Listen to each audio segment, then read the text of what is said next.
आज हम जानेंगे औरंगजेब के बारे में। औरंगजेब का शासनकाल 1658 ईस्वी से 1707 ईस्वी तक रहा। कहा गया है कि औरंगजेब का जन्म 24 अक्टूबर 1618 ईस्वी को दोहाद नामक स्थान में हुआ था, जो गुजरात में स्थित है। औरंगजेब के बचपन का अधिकांश समय नूरजहां के पास बीता। 18 मई 1637 ईस्वी को फारस के राजघराने की दिलरास बानो बेगम के साथ औरंगजेब का निकाह हुआ।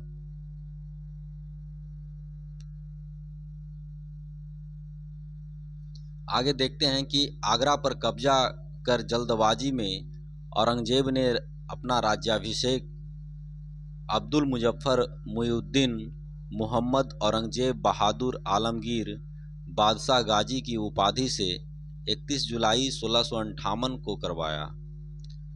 देवराई के युद्ध में सफल होने के बाद 15 मई 1659 को औरंगजेब ने दिल्ली में प्रवेश किया। शाहजहां के शानदार महल में 5 जून 1659 ईस्वी को दूसरी बार राज्याभिषेक करवाया। औरंगजेब के गुरु थे मीर मोहम्मद हकीम।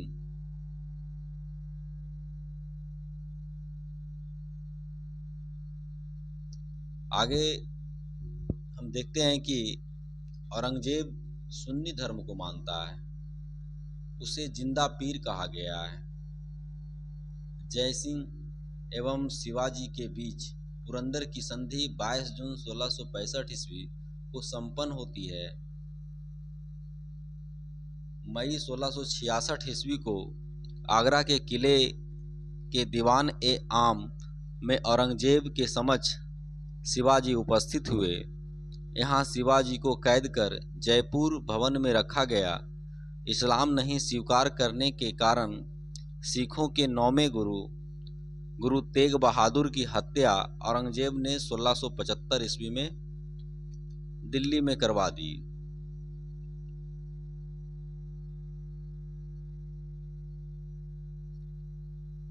उसके बाद देखते हैं कि औरंगजेब ने 1679 ईस्वी में जजिया कर को पुनः लागू किया।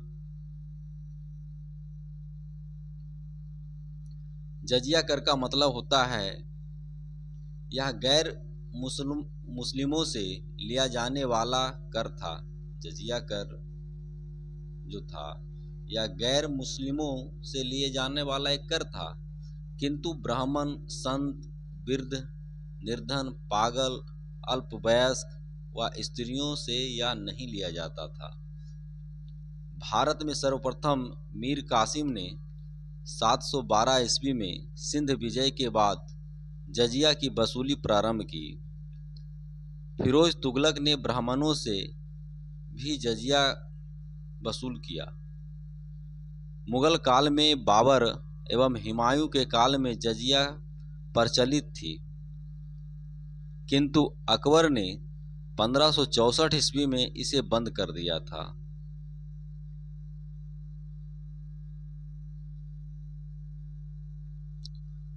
औरंगजेब ने 1679 ईस्वी में सर्वप्रथम मारवाड़ में जजिया की वसूली का आदेश दिया। तत्पश्चात राज्य के अन्य भागों में वसूला जाने लगा। जजिया की अंतिम रूप से समाप्ति मोहम्मद शाह के समय 1720 ईस्वी में हुई। आगे देखते हैं कि औरंगजेब ने बीबी का मकबरा का निर्माण 1679 ईस्वी में औरंगाबाद में करवाया। औरंगाबाद महाराष्ट्र में स्थित है।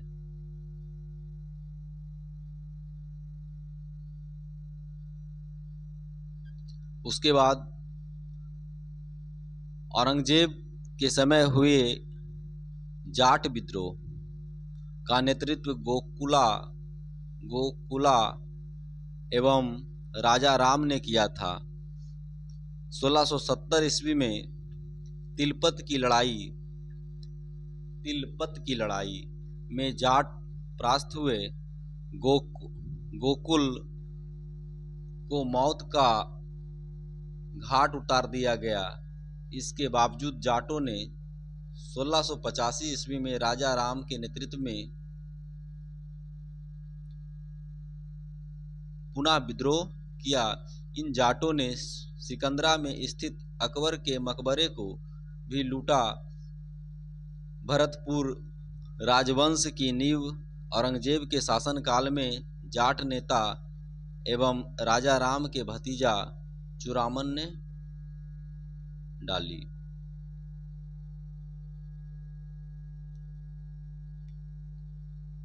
1686 ईस्वी में बीजापुर एवं 1687 ईस्वी में गोलकुंडा को औरंगजेब ने मुगल साम्राज्य में मिला लिया।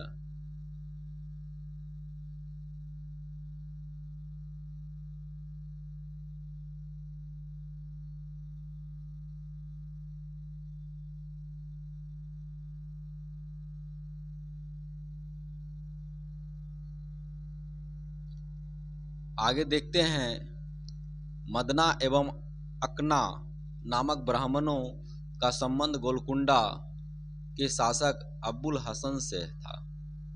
औरंगजेब के समय में हिंदू मनसबदारों की संख्या लगभग 337 थी, जो अन्य मुगल सम्राटों की तुलना में अधिक थी। औरंगजेब सर्वाधिक हिंदू अधिकारियों की नियुक्ति करने वाला मुगल सम्राट था। औरंगजेब का पुत्र अकबर ने दुर्गादास के बहकावे में आकर अपने पिता के खिलाफ विद्रोह कर दिया।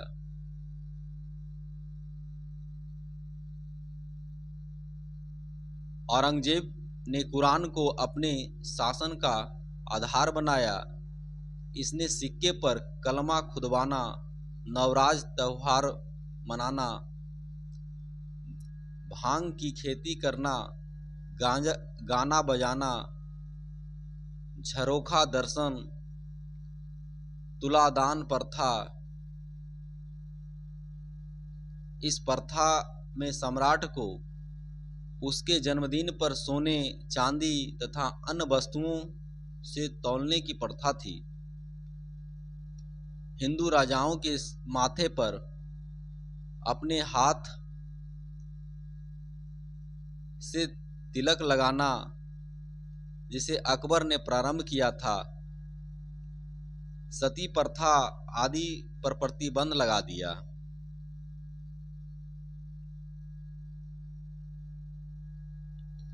वेश्याओं को शादी करने अथवा देश छोड़ देने के आदेश दिए और दरबार में होली, दिवाली आदि त्योहारों मनाने बंद कर दिए।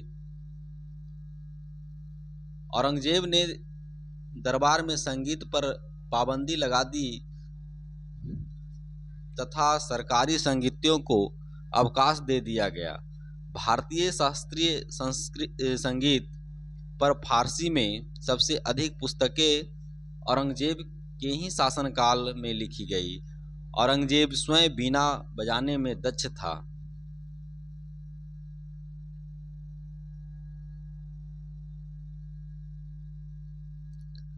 औरंगजेब ने 1665 ईस्वी में हिंदू मंदिरों को तोड़ने का आदेश दिया। इसके शासनकाल में तोड़े हुए प्रमुख मंदिरों में पाटन का सोमनाथ का मंदिर, बनारस का विश्वनाथ मंदिर एवं वीर सिंह देव द्वारा जहांगीर काल में मथुरा में निर्मित केशव देव राय मंदिर थे। औरंगजेब की मृत्यु 20 फरवरी 1707 ईस्वी को हुई। इसे खुलदाबाद, जो अब रोजा कहलाता है, में दफनाया गया। औरंगजेब के समय सुबों की संख्या 20 थी।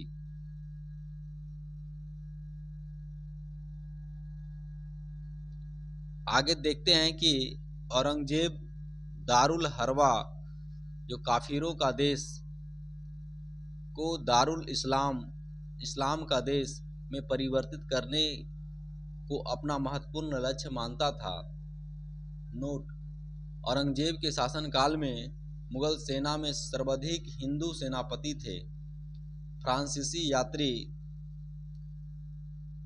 फ्रांकोइस बर्नियर औरंगजेब के चिकित्सक थे। उसके बाद आगे हम देखेंगे मुगल शासन व्यवस्था। आज यहीं तक।